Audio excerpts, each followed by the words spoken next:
Ada orang ateis datang ke saya, Pak Bah, saya mau Islam, asal Anda bisa menjelaskan Tuhan itu siapa. Terus saya tanya, ini ngajak goblok-goblokan apa pinter-pinteran, kata saya. Terus dia jawab, ngajak pinter-pinteran Pak, saya ini doktor katanya. Maksudnya di akademiknya dia doktor, mungkin jurusan matematika atau apa, tapi di ketuhanannya jeblok.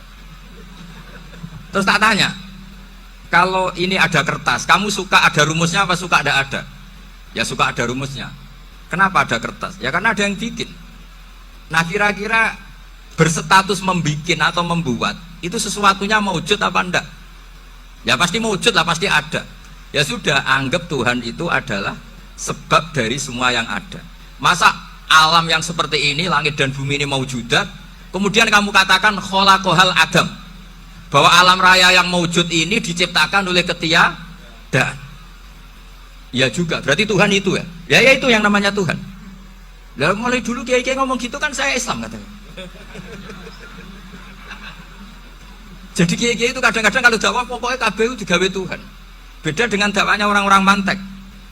Orang-orang mantek itu kan nggak pernah nyebut Allah. Ini alam hawadis, labuda min muhdis. Meskipun mereka, nah muhdis ini menurut Islam namanya Allah. Tapi sebetulnya kan nggak langsung bilang Allah. Jadi tak kasih tahu, alam raya ini mewujud gak? Ya mewujud Pak.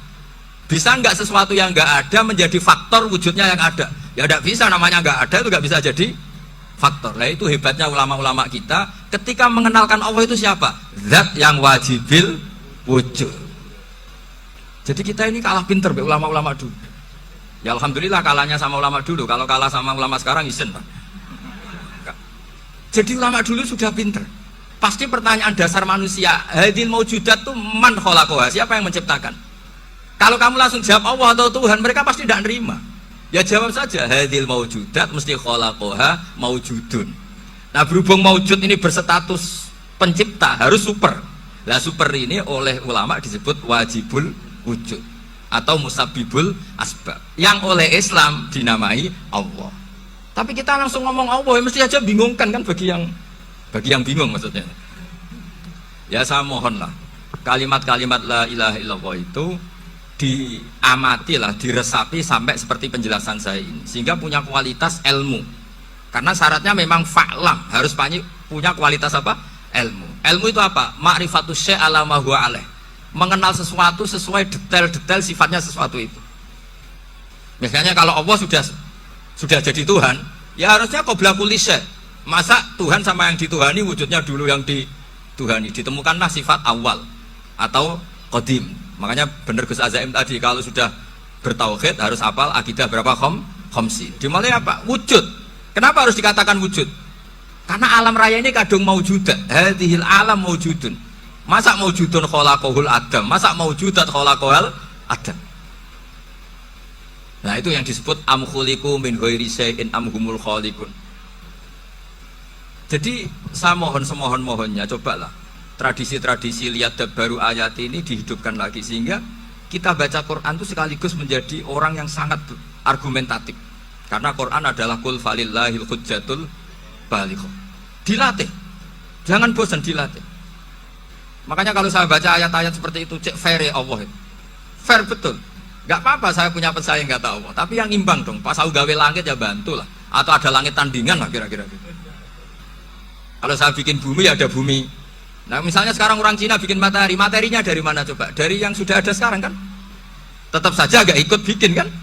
Tapi kalau Allah bikin langit bumi minal adam minal wujud. Kalau mereka paling rekayasa yang sudah wujud di otak-atik. Nah harus sampai seperti itu. Sampai kata Gus Azim kul hatu apa? Burhanakum tadi. Jadi ini cara-cara kita untuk menguatkan iman. Aruni madza khalaqu minal ardi am lahum syirkun fis samawati. Terus kata Allah, itu nih kita bimin qabli hadza au atharatim min ilmin. Kalau kamu nggak setuju teori ini, kata Allah, cari kitab suci versi Anda. Aturan jadi Tuhan itu apa coba? Ya tetap saja semua kitab suci akan mengatakan di mana-mana Tuhan itu pencipta langit dan bumi. Jangan yang lahir di bumi jadi Tuhan. Jangan Lata Uzza jadi Tuhan. Jangan karena sakti jadi Tuhan. Nah ini di sini pentingnya ilmu balaghah, ilmu mantek yang alhamdulillah di pondok-pondok kita masih diajari. Makanya kata mantek, sebetulnya ilmu akal hanya menemukan hadil maujudat kholaqoha maujudun. Nah yang maujud ini siapa? Ya wajibul wujud. Nah kemudian Islam menamai ini Allah Subhanahu wa ta'ala. Makanya ulama dulu itu kalau kalau ngendikan Allah itu siapa? Zat sing wajibul wujud. Itu filosofinya luar biasa.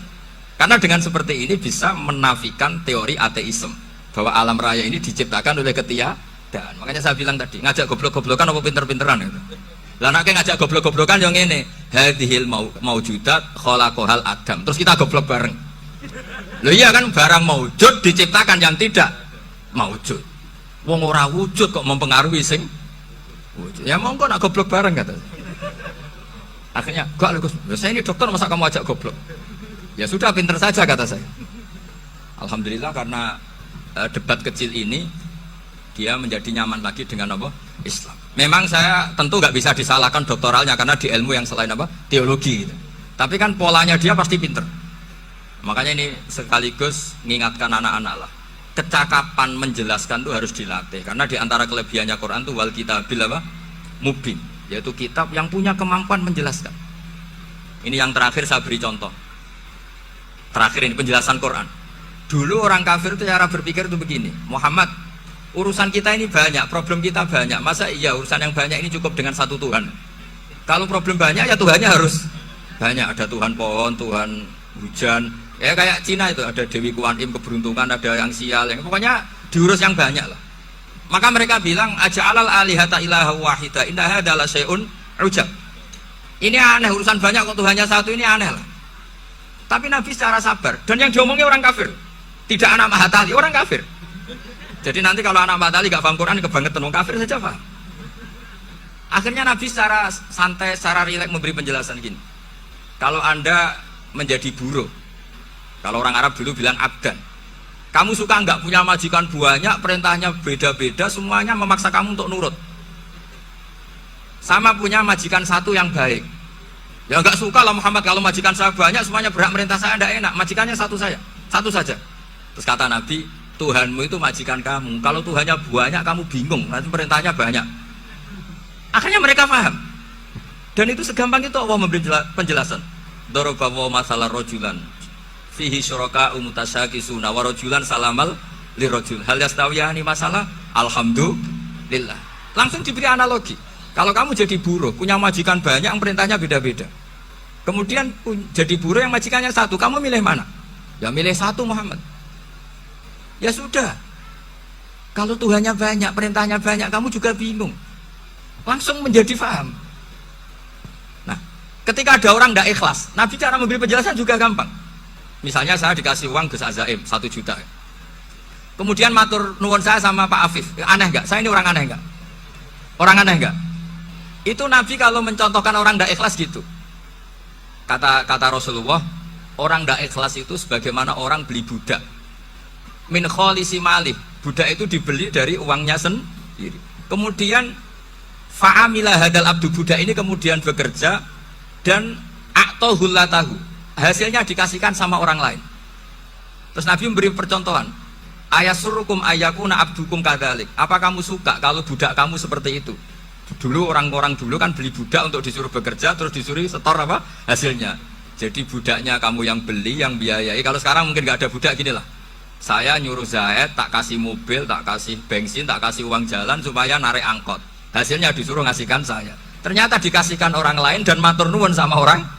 Kamu suka punya budak seperti itu? Ya tidak suka ya Rasulullah. Ya ibaratnya seperti itu. Bumi yang bikin Allah, nyawa kamu yang bikin Allah, semua fasilitas dari Allah, kemudian kamu menyembah selain Allah. Segampang itu. Dan Nabi telaten sampai dulu yang mayoritas orang kafir menjadi mayoritas Muslim, dan semuanya tanpa paksaan, la ikroha fiddin, karena qad tabayyana rusdu minal ghayy. Cara tabayana gimana? Yaitu punya kemampuan menjelaskan. Wal kitabil apa? Mubin. Ini makanya saya mohon lah, ini saya mohon semohon-mohonnya anak-anak ini kan kader-kadernya Mbah Samsul Arifin, Mbah As'ad, Gus Fawaid, sekarang Gus Azaim, semuanya harus punya kemampuan wal kitabil apa? Mubin. Sehingga diantara sifatnya Nabi itu fatonah, punya kecerdasan. Nabi itu gak pernah debat kalah, itu meskipun sudah terdesak gak pernah kalah. Pernah Nabi itu ngendikan la adwa wala tiarata, tidak ada penyakit menular. Ada orang yang mungkin kurang suka iseng, ada onta yang sudah gudiken dijejerno sama yang waras, ternyata yang waras jadi gudiken. Akhirnya Nabi diundang lah kira-kira gitu. Ya Rasulullah, kata engkau gak ada penyakit menular, tapi ini onta yang gak gudiken tak jejerkan yang gudiken ikut gudiken, berarti kan menular. Nabi santai jawab, faman jarrobal awal. Lalu yang pertama gudikan ketularan siapa? Katanya. Wah kalau ini asli Nabi, ya sudah seperti itu. Jadi ngiranya dia menang karena yang gudikan pertama nulari yang kedua. Ternyata Nabi tanyanya lagi, faman jarrobal awal. Yang gudikan yang pertama siapa? Oh ini asli ya, maksud saya itu. Jadi Nabi itu gak pernah kalah. Karena Nabi punya apa? Fatona. Jadi saya mohon, ya tadi makanya ini efeknya tuh khatamannya gak boleh banyak-banyak. Ya. Maksud saya kalau musim khataman ya gak apa-apa, khataman banyak-banyak. Tapi kalau gak musim khataman ya musim-musim tadabbur itu. Tapi kalau ini musim khataman di monggo lah. Cuma saya kok kasihan malaikatnya ada diri. Ya ngoten mawon, minta maaf. Assalamualaikum warahmatullahi wabarakatuh.